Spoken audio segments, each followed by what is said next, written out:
Hello बच्चों, let's see the following question है bird guides once listed myrtle warbler and Audubon's warbler as distinct species that lived side by side in parts of their ranges. However, recent books show them as eastern and western forms of a single species, that is the yellow-rumped warbler.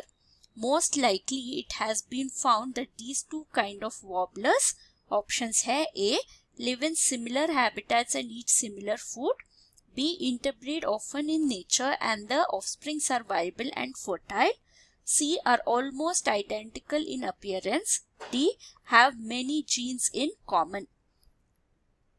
इस question का की concept है हमारा species के बारे में, क्योंकि यहाँ पे दो वॉबलर्स थे, मर्टल और ऑडोबॉन्स वॉबलर. इसको डिफरेंट स्पीशीज माना जाता था, पर यहाँ पे बाद में पता चला ये सिंगल स्पीशीज है developed from yellow rumped warbler. तो अगर हम स्पीशीज का डेफिनेशन देखें, स्पीशीज का डेफिनेशन कहता है ये ग्रुप ऑफ ऑर्गेनिजम्स होते हैं, group of individuals organisms who interbreed among themselves, and produce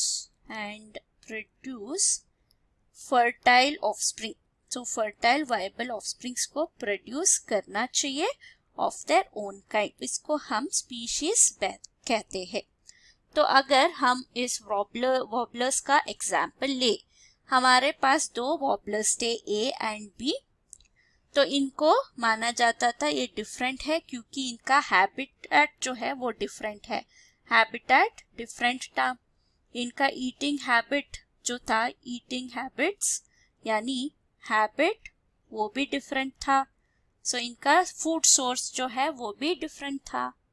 so morphological traits और इनका बिहेवियरल ट्रेट्स डिफरेंट था.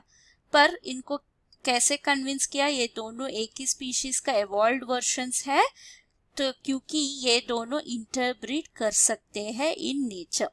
सो इंटरब्रीड किया और क्या प्रोड्यूस किया, फर्टाइल ऑफस्प्रिंग्स को प्रोड्यूस कर लिया, फर्टाइल ऑफस्प्रिंग.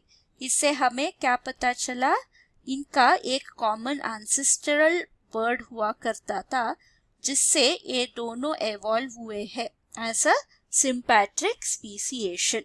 तो हमारा आंसर क्या होगा, मोस्ट अप्रोप्रिएट आंसर है option B, interbreed often in nature and the offsprings are viable and fertile.